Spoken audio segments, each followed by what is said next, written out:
নমস্কার বন্ধুরা, আমি সায়নী। তোমাদের সবাইকে স্বাগত জানাই লিভিং উইথ সায়নী পরিবারে। বন্ধুরা, সামনেই আসতে চলেছে শিবরাত্রি, আর শিবরাত্রির পরের দিন আমরা সকলেই পারণ পালন করে থাকি। শিবরাত্রির ব্রতের পরের দিন সঠিক সময়ে পারণ করা অত্যন্তই গুরুত্বপূর্ণ, যা উপবাসের পুণ্য ফল নিশ্চিত করে। এই পারণ উপবাসের আধ্যাত্মিক শক্তিকে পূর্ণতা দেয়, আত্মার শুদ্ধি ও শিবের কৃপা লাভের পথ সুগম করে। সাধারণত সূর্যোদয়ের পর এবং চতুর্দশী তিথির শেষ হওয়ার আগেই পারণ করা হয়। পারণের দিন শিব পূজা করে নিজের হাতে তৈরি কিছু অন্নপ্রসাদ ভগবানকে দিয়ে সেই ভোগ গ্রহণ করাই শ্রেষ্ঠ। তাই এই দিন ব্রহ্মচর্য পালন, নিরহংকার থাকা অত্যন্তই আবশ্যক। তো চলো বন্ধুরা, দেরি না করে দেখে নেওয়া যাক পারণের দিন আমরা দেবাদিদেবের কীরকমভাবে পূজা অর্চনা করব এবং পারণ পালনের নিয়ম।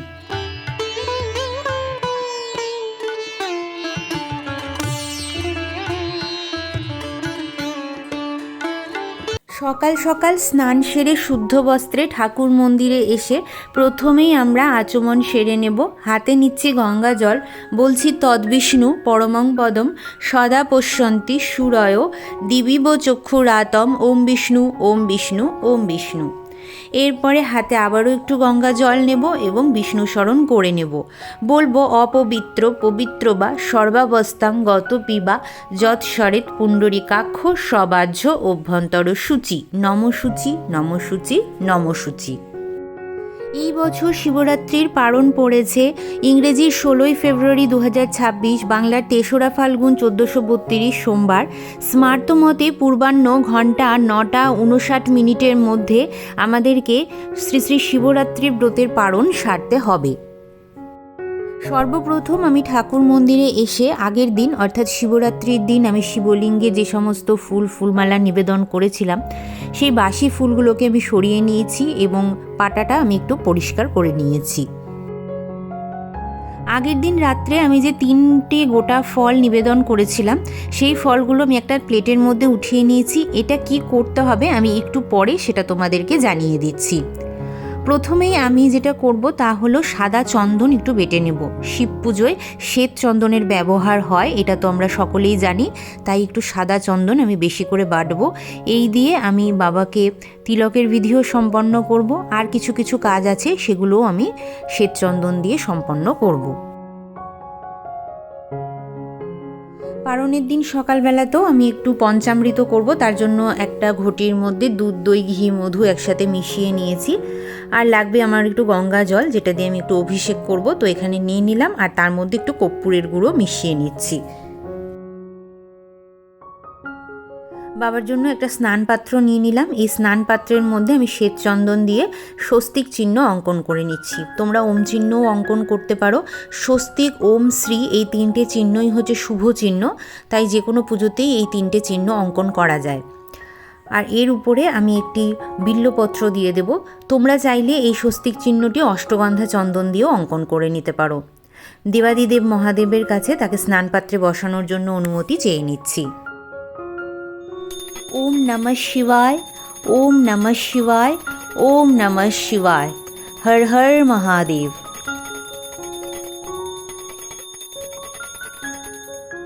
যখন শিবলিঙ্গ অভিষেক করবে তখন অবশ্যই ঘণ্টার ধ্বনি করবে। এরপর একইভাবে আমরা গঙ্গা জল দিয়েও দেবাদিদেবকে অভিষেক করে নেব।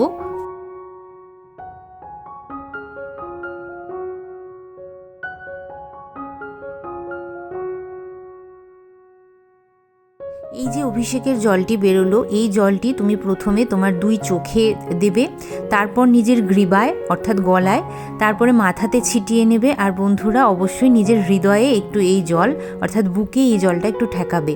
এতে কি হয়, 2 চোখের মধ্যে এই জলটি ঠেকালে মানুষ দিব্য দৃষ্টি লাভ করে। গ্রীবা বা গলায় দিলে আমরা বাণী দোষ থেকে মুক্তি পাই, আমাদের বাণী শুদ্ধ হয়। হৃদয়ে দিলে আমাদের হৃদয় পবিত্র হয় এবং মাথায় যদি আমরা এই জলটা ছিটিয়ে নিই তাহলে অবশ্যই আমাদের কার্যে যদি কোনো বাধা থাকে সেটা দূরীভূত হয়ে যায়। তো অবশ্যই পঞ্চামৃত করা জল দিয়ে তোমরা শিবরাত্রির দিন এবং শিবরাত্রির পরের দিন এবং যে কোনো দিন তুমি যখন পঞ্চামৃত করছো বা গঙ্গা জল দিয়ে অভিষেক করছো এই কার্যটি সবসময় করবে। আর এই জলটি কখনোই পান করতে হয় না বন্ধুরা, তাই কখনোই তোমরা এই জলটি চরণামৃত হিসাবে গ্রহণ করবে না। এরপর দেখো আমি শিবলিঙ্গকে একটু শ্বেত চন্দন দিয়ে তিলক করব। আবারও বলে দিচ্ছি এই সময় তোমরা ওম নমঃ শিবায় নমঃ জপটি করবে, যতবার সম্ভব এই দিন বাড়িতে যতবার শিব ঠাকুরকে স্মরণ করা যায় করবে। আর এই তিলকটা তোমরা কিন্তু অষ্টগন্ধা চন্দন দিয়েও করতে পারো, তবে শ্বেত চন্দন দিয়ে আমি করতে বলবো কারণ শ্বেত চন্দন কিন্তু শীতলতা নিয়ে আসে মানুষের জীবনে। তো এইভাবে তোমরা শ্বেতচন্দন দিয়ে তিলক করবে। এরপরে আমি যে উপবীতটি কালকে নিবেদন করেছিলাম বাবাকে সেই উপবীতটি একটু বাবার গলায় আবার পরিয়ে দিচ্ছি। এরপর আমরা অগ্নিদেবকে আবাহন করব আমাদের পুজোর সাক্ষী থাকার জন্য।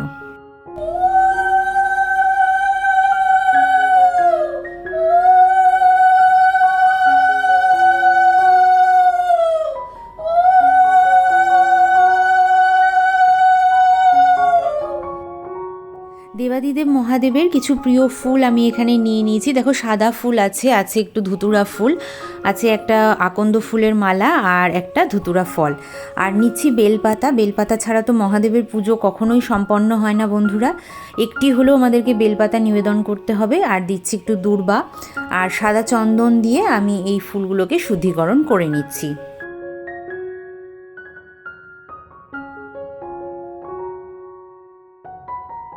ওম নমঃ শিবায় নমঃ জপ করতে করতে আমি 3টি বিল্বপত্র শিবলিঙ্গে অর্পণ করলাম।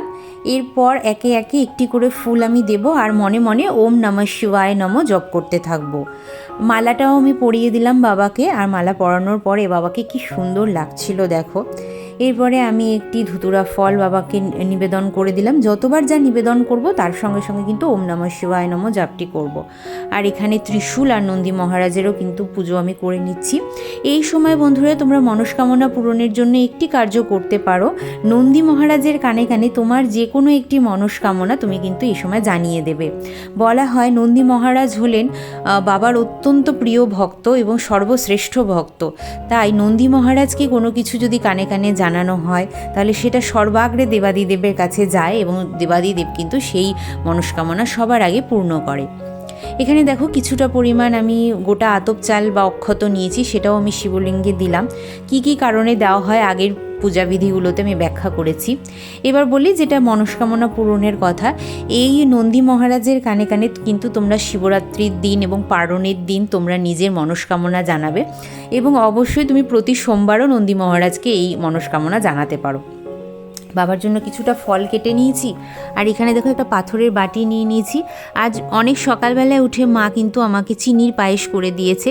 চিনি আর মিছরি মিশ্রিত এই পায়েসটা একদম ধবধবে সাদা হয়, আর এটাই কিন্তু বাবার মূল ভোগ হিসাবে পারণের দিন আমরা নিজে হাতে রেঁধে দিই। তো এই পায়েসটা তোমরা অবশ্যই রান্না করবে। তুমি ফল মিষ্টি যদি নাও দিতে পারো তাতে কোনো অসুবিধা নেই, তবে নিজের হাতের তৈরি একটু পায়েস বাবাকে এই দিন দেবে। আর আমি আমার মায়ের কথা কি বলবো, মা তো প্রত্যেকটা ভিডিওতেই আমাকে যথেষ্ট পরিমাণ সাহায্য করে থাকে। তো আজকেও তার থেকে কোনো অন্যথা নয়, একদম ভোরবেলায় উঠেই স্নান সেরে মাই পায়েসটা রান্না করে রেখেছে। তোমরা আমার যারা পুরনো বন্ধুরা আছো তারা তো এই ব্যাপারগুলো জানোই। তো এখানে আমি বিল্বপত্র দিয়ে বাবার সবথেকে প্রিয় ভোগ পায়েস তাকে আমি রেঁধে দিলাম। আর বাবার কিন্তু সবথেকে প্রিয় ভোগ এই পরমান্নই বলে মনে করা হয়। তারপরে দেখো আমি ফলগুলো কেটে নিয়েছিলাম, তো এই ফলগুলো আমি বাবাকে নিবেদন করে দিচ্ছি আর এরপরে আমরা মঙ্গল আরতি শুরু করব।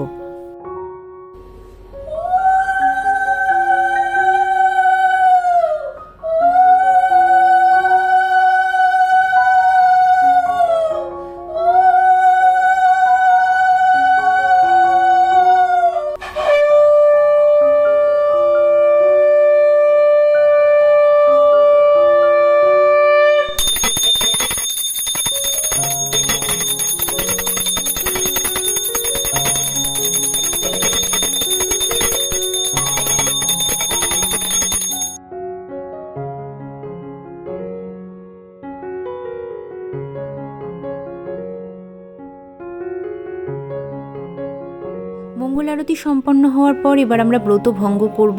তো দেখো এখানে হচ্ছে আমরা একটু চিরতার জল, যেটা শিবরাত্রির দিন রাতেই আমরা ভিজিয়ে রেখেছিলাম, এই চিরতার জলটি হাতে নিয়ে আমরা পান করে আমাদের ব্রত ভাঙব। এই সময় একটি বিশেষ মন্ত্র বলা হয়, যেই মন্ত্রটিকে আমরা পারণ মন্ত্র বলে থাকি। এরকমভাবে হাতে জলটা নেবে এবং শিব ঠাকুরের সামনে যে বলবে, সংসার ক্লেশদগ্ধস্য ব্রতে নানেন শঙ্কর প্রসিদ সমুখ নাথ জ্ঞান দৃষ্টি প্রদ ভব। এই মন্ত্রটি বলে ওম নমঃ শিবায় বলতে বলতে জলটা তুমি পান করে নেবে। এরপর দেখো আমি এখানে একটি সিধে সাজিয়েছি, সিধে বা ভুজ্য বলে। এটার মধ্যে আতপ চাল নিতে হবে, 3 রকমের সবজি বা 1 রকমের সবজি নিতে পারো। আর এর আগের দিন যে আমি ফলগুলো শিবলিঙ্গে নিবেদন করেছিলাম, গোটা ফল, শিবরাত্রির দিন, সেই ফলগুলো এর মধ্যে নিয়ে নেবে। আর যে টাকাটা দিয়েছিলাম বাবাকে প্রণামী হিসাবে, সেই টাকাটা নিতে হবে। প্রথমে এই সিধেটা আমরা বাবাকে নিবেদন করব, তারপরে নিবেদন হয়ে যাওয়ার পরে কোনো ব্রাহ্মণকে যেয়ে আমাদেরকে এই সিধে এবং তার সঙ্গে ফল আর ওই যে টাকাটা ধরে দিয়েছিলাম, ওই প্রণামীর টাকাটা তাকে দিয়ে আসতে হবে। কারোর যদি বাড়ির আশেপাশে ব্রাহ্মণ কেউ না থাকেন, তাহলে অবশ্যই কোনো বালককে এই সিধেটা এবং টাকা আর ফলটা তুমি দিয়ে দিতে পারো। তো এখানে আমি দেখো 1 রকমের সবজি নিয়েছি, তোমরা এর মধ্যে সব কিছুই দিতে পারো, 3 রকমের সবজি, 3 রকমের ফল, এমনকি তোমরা এর মধ্যে তেল, নুন, এই সমস্ত কিছুও দিতে পারো। তো এই ছিল আমার সহজ সরল পারণের বিধি। কেমন লাগলো অতি অবশ্যই আমাকে লিখে জানিও। ভিডিওটি ভালো লাগলে লাইক শেয়ার করতে ভুলো না। যারা আজকে আমাকে নতুন দেখছো তারা প্লিজ আমার চ্যানেলটিকে সাবস্ক্রাইব করে আমার পাশে থেকো, আমার বন্ধু হয়ে যেও। চলো বন্ধুরা, দেখা হবে আবারও একটি সুন্দর কোনো পূজাবিধির সঙ্গে। ততক্ষণের জন্য তোমরা সবাই খুব ভালো থেকো, সুস্থ থেকো। মহাদেবের কৃপাদৃষ্টি সদা সর্বদা তোমাদের গৃহে থাকুক, এই কামনাই করি।